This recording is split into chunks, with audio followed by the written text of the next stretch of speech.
Hello and welcome back to Chaosbane. Last time we went into the ruins of Prague and essentially just killed a chaos cultist to steal his book that he stole from someone else. Because chaos cultists of Khorne, crazy cultists, want a book. Because that's the trophy. Yeah. I don't get it. It is just as we hoped. Galina's journal says that the survivors were going to try to escape through the sewer tunnels before it was too late. What of your son? Is there any news? Galina said he fought the cultists day and night. They killed his mother, you see, when the city fell. He hated them with all his heart. In the end, he and a few others stayed behind to buy time for the rest to get away. I am sorry, my friend. Your son was very brave, and he died with honor. Don't talk like that. We don't know he's dead. He might have gotten away just like the others. Leonid, do not let grief blind you. There is no reason to think that any of these people escaped, let alone your son. Go to the Garden of Ursun. That's where Galina said they were headed. See if anyone made it out alive. Please, I have to know. Arkady, he was all I had left in the world. You understand, don't you? I understand. I don't. Oh, wrong way. We gotta go to the other entrance.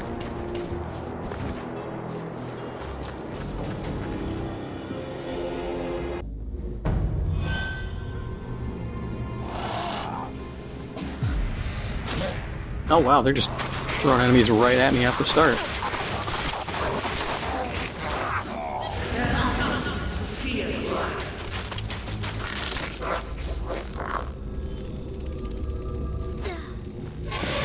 Alright, let's get to that Garden of Ursun.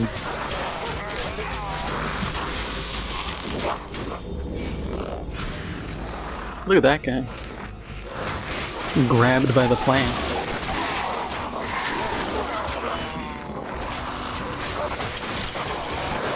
I don't know if that would really... I mean, it could be chaos influence, let's be real. But I feel like that's... It could be Nurgle. Like, I could see Nurgle being like, yo, plants do my thing now. I can't see Khorne just being like, yo, I make vines grow, and they grab people. It just seems a little too weird.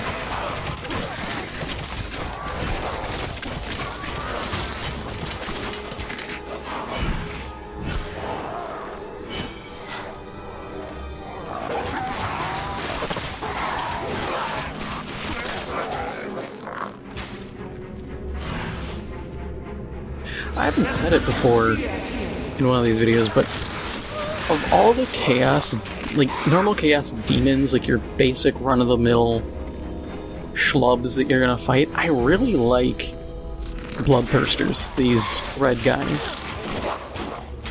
I always think they look really cool. Their heads are weirdly shapen, but if you can get past that, I just think they're the coolest with these big swords and... They're just really interesting. I remember fighting them in Space Marine. And...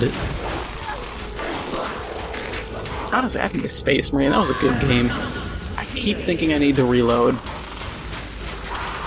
At least that ability's got a short as can be cooldown. Gotta say though, being able to hurt guys when they enter the zone, auto zone, is really nice.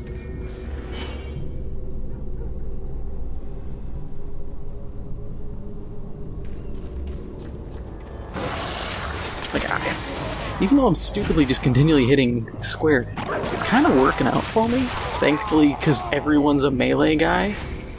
I also realized something. This is still Act 1. I expected this to be like Act 2, because the boy, I love spacing when I'm trying to think of words. The Nehekara, the Tomb Kings act is like Act 6, and I'm sitting here thinking, wait, we still got what, however long this act is? Makes me wonder, how long is this game? Are we actually looking at a Diablo-length game? Speaking of which, have you seen the new stuff for, I mean, there's not a lot of new information, but some of the information for Diablo 4? I'm interested. I want to see how, like, this druid pans out, because all I saw from, like, the video was, like, rock abilities, and I assume they have, like the old, like, Diablo 3, where you can just slot in stuff to change the element, and I assume that's what it is. It's probably like, hey, you cast Elemental Ball, and then if you have Rock, it does a rock. If it's Fire, it shoots a fireball, blah blah blah blah. Because otherwise, I mean, you could still have some elements kinda locked to a character. If you flip that bunch of bones upside down, it's a smiley face. See? I, smile. Corn has a sense of humor. But, I think it's interesting. I will admit, though, when it's like, oh, we're gonna have a druid this time, like, switching the classes up, part of me is just like, don't. Reimagine some of the abilities for existing classes. Do you think I don't want to play a Necromancer? Because I do. I'm just not paying $15 for a DLC to give me a Necromancer.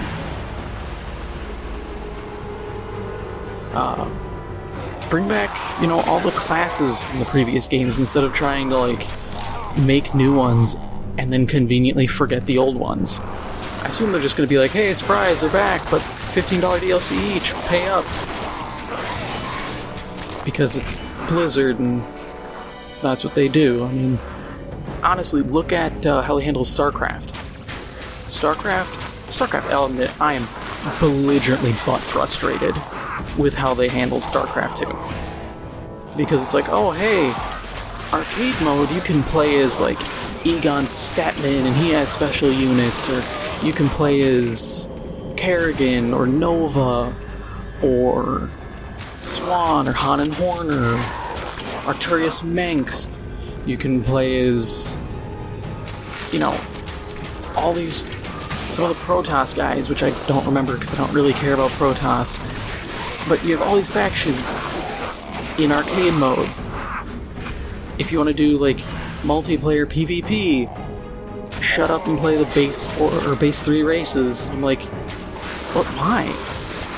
Wouldn't you want to have that variety? I mean, I would want variety, because I'll be honest, when I don't watch StarCraft 2 competitive anymore, because it makes me want to pull my own eyes out with, like, a screwdriver. Because it's the same crap. I've seen this crap for over a decade. Well, pretty much 2 decades, because that's... StarCraft 1 came out in, like, 98. Like, I've seen this crap for so long. You had a chance. You could have made this a very diverse, in a good way, and fun and interesting game, but you blew it. Even with the stupid as can be charging like $5 or $10 per faction. Admittedly, $5 a faction ain't bad. I'm a little butt frustrated, but that's a pretty good deal. Like, that's how much I'd be willing to pay. Realistically, that's a fair amount of money. Any more, and I start to think you're just getting greedy.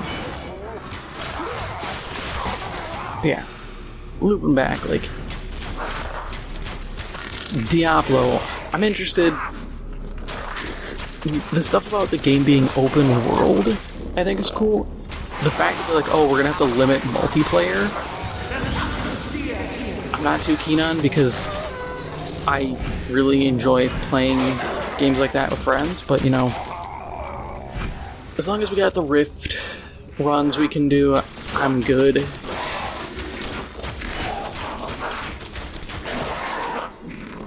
You know what I would honestly pay good money for?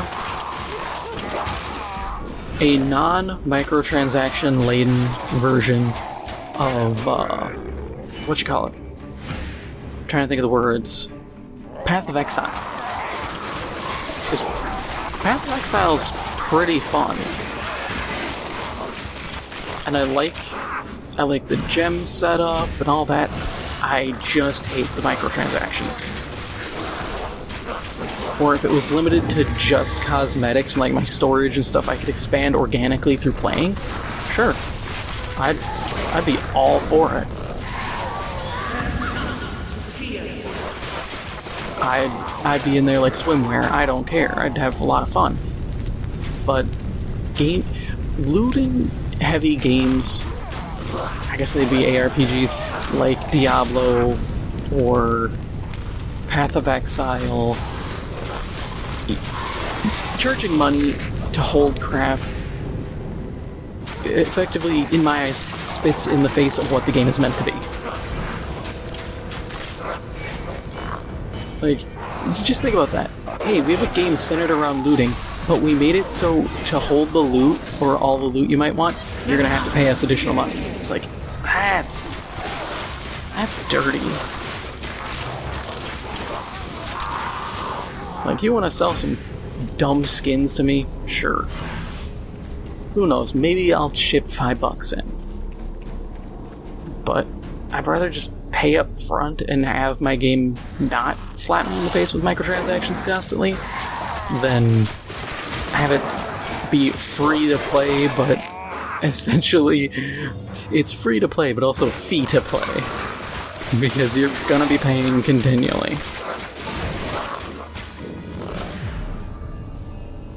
And I'm sure there's some way you could finagle, maybe not expansions, because once again, more money, to me it's always stupid, because a lot of the times I feel like you're not getting your money's worth.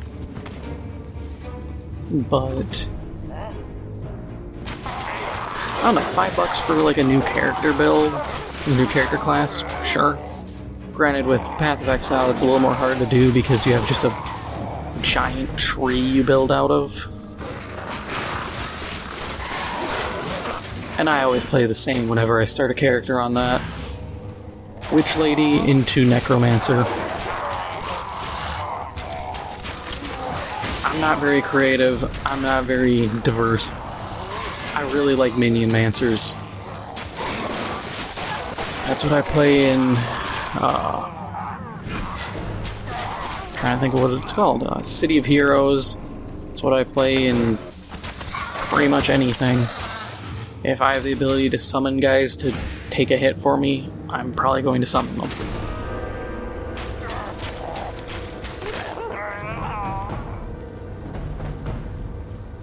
Plus, I don't see a lot of people running those builds very often. I'm like, why? Summoning crap is fun. I get to be lazy and let the AI punch things to death for me. The gods were with Gorchev's people. It looks like they survived here for some time until the cultists found them. Perhaps they left some record behind that I can take back to Leonid. I wouldn't say the gods were with them when you got a dude impaled to a tree, a dude impaled to another tree, a dude impaled to the ground, another dude stuck with stuff, more dead guys. Like, there's a lot of dudes impaled on stuff. I wouldn't classify this as the gods with them, because if the gods aren't with them, I don't want to imagine what happens.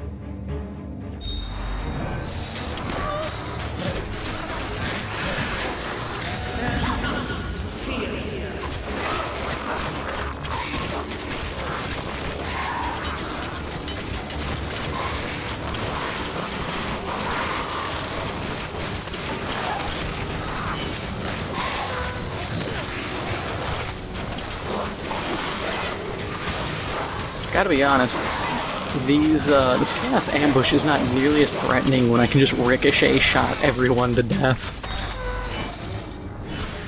Like, look at that. I barely had to try. I mean, I'll take it. I would rather have low effort fighting than having to use, you know, all 60 of my IQ to play this game.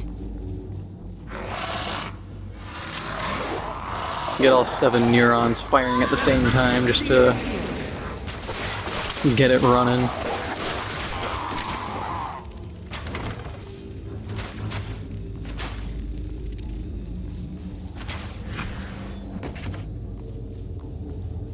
And we outie.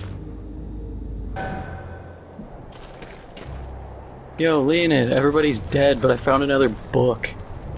You happy now? You are right, Leonid. Some of your people did escape the camp and take refuge in the cave. By the signs, they had been living there nearly a month before the cultists discovered them. Oh no. I found these papers hidden behind the altar stone. Perhaps they will give you the answers you seek. What about Arcady? Was he... He was not there. In fact, there were few bodies at all. The cultists must have carried them away. I have nothing left now. Red Axe and his monsters have taken everything. My home, my wife, now my son. They owe me a debt of blood, and by Ursun, they will pay it. I will find someone to read the papers for me. Perhaps Arcady is mentioned in them. Thank you. We will speak again soon. Is Gorchev illiterate? I just feel like I will find someone to read the papers for me. I think he's illiterate. I mean, given the setting, I'm not surprised that illiteracy would be a thing, but I'm also surprised. But that is all for now. If you enjoyed this episode, please make sure to hit the like button. Helps out the channel a lot. If you are new, please make sure to hit the subscribe button. Thank you for watching, and I'll see you in the next one.